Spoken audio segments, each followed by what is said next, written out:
There's autism and there's Asperger's. My son is right in the middle. He's been classified as autistic.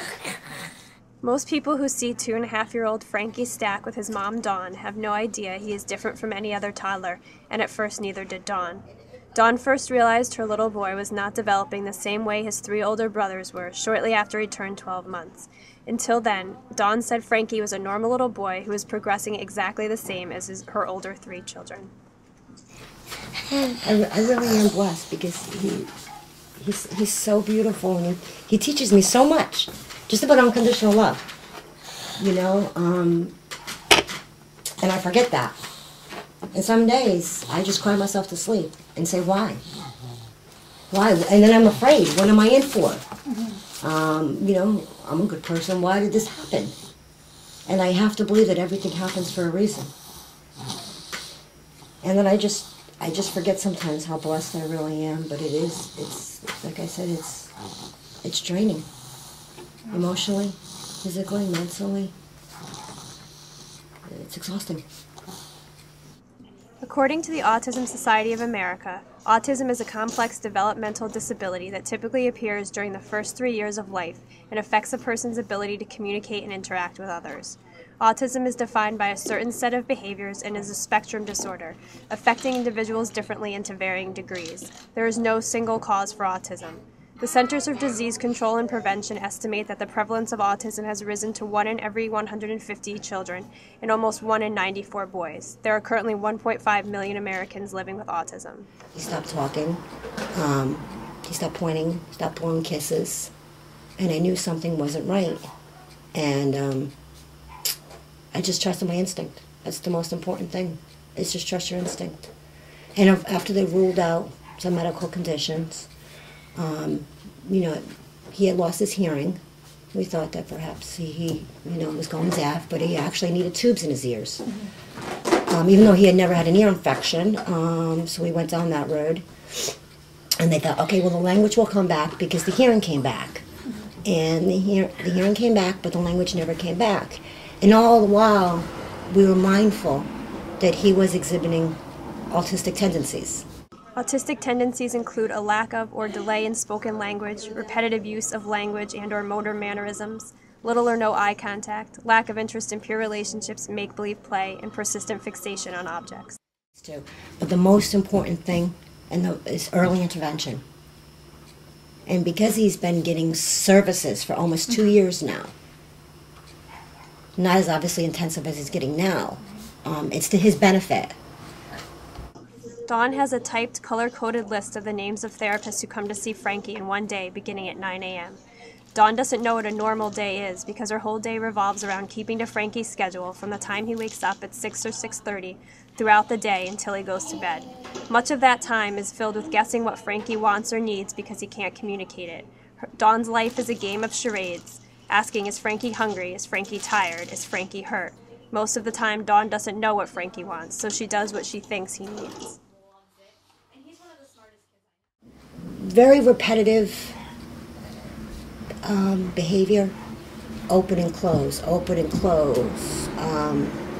You know, you drop something, you pick it up, you drop it, you pick it up, you just, it's just, they call it stimming.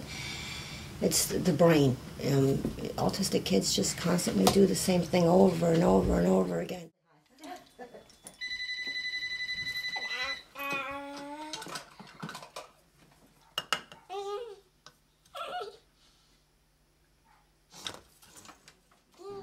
Caring for Frankie has been a learning process, such as learning that Frankie prefers to eat food shaped like a circle. Sausage patties, pancakes, and lollipops are among his favorites.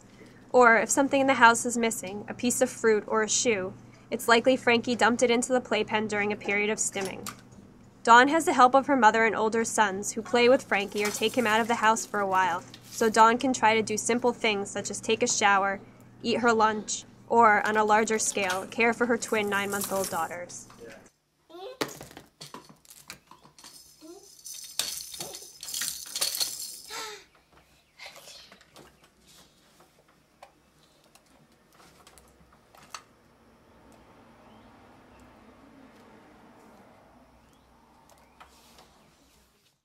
So I brought this to the pediatrician's attention, and we went down that road. And, you know, come to find out it was, in fact, autism.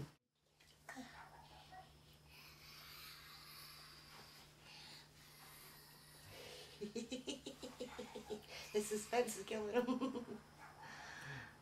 Hi.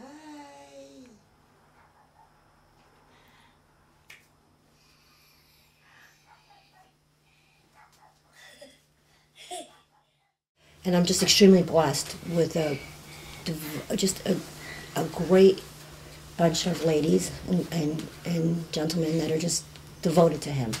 And I get very intensive therapy, 25 plus hours a week. But that's subject to change when he turns 3. And at which time I'm terrified because he'll be in the school system, but yet the insurance doesn't cover anything for autistic therapy or anything. And when we get to that point, I don't know what I'm going to do. He's going to need his OT. He's going to need his speech. He's going to need all these things. And I don't know how I'm going to afford to take care of all these things that he needs. Dawn is also afraid that her daughters will develop autism.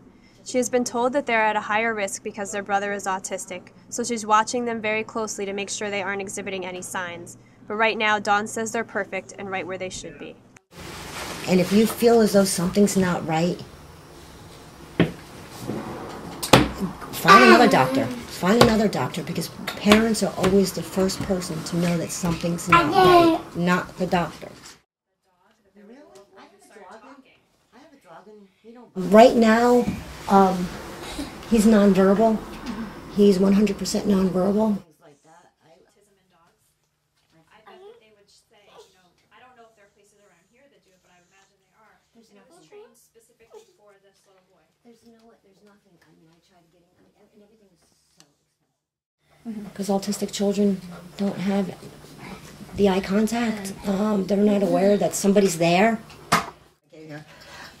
But these are all things you have to be mindful of. Like, they have no concept if they run out in the middle of the road that there's a car coming. They'll look at the car. They just look at it. They don't understand. That car will hurt me. Yeah. It's extremely draining. Mentally, emotionally, and physically. It's draining. It's well worth the sacrifice, but nonetheless, it's exhausting. And it's heartbreaking. He's beautiful. He has a beautiful spirit.